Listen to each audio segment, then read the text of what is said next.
శ్రీమద్ భాగవతంలోని 238 పద్యం, 239 పద్యం. తామసగుణులగు రాజులు భూమింద్రభవించి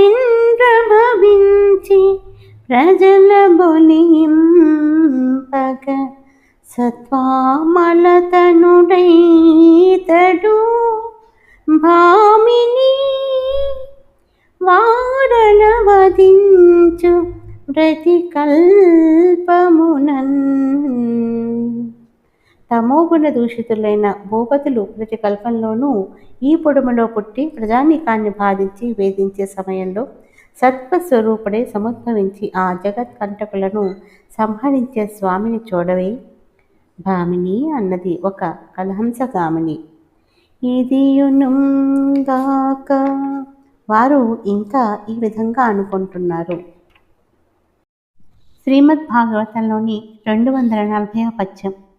ఈ ఉత్తమ శ్లోకుడెలమి జన్మింపంగ యాదవ కులమెల్లననగమయ్యే ఈ పుణ్యవర్తనుడే ప్రొత్తునుండంగ మధురాపురముదొట్ట మహిమగనియే నీ పురుష శ్రేష్ఠుని క్షింప భక్తితో ద్వారకావాసులు ధన్యులైరి ఈ మహాబలశాలి ఎరిగి శిక్షింపంగా నిష్కంటకంబయ్యే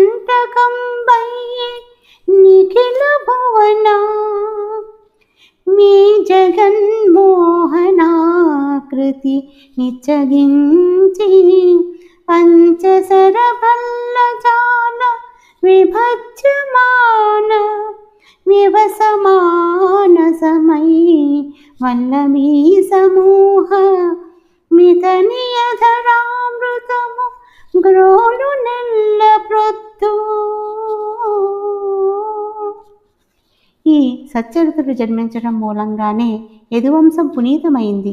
ఈ పుణ్యమూర్తి ఎల్లప్పుడూ నివసించటం వల్లనే మధురా నగరం మహిమాన్వితమై పేరెన్నికగన్నది. ఈ పురుషోత్తముణ్ణి అనుక్షణం వీక్షించడం చేతనే ద్వారకలో ఉండే పౌరులు ధన్యాత్ములైనారు. ఈ వీరాది వీరుడు క్రూరాత్మలను ఏరి పారేయడం ద్వారా ఈ విశాల విశ్వం ప్రశాంతంగా మనగలుగుతోంది.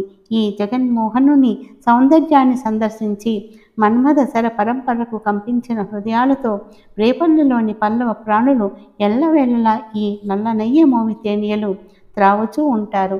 శ్రీ గోపాలకృష్ణ భగవానికి జై.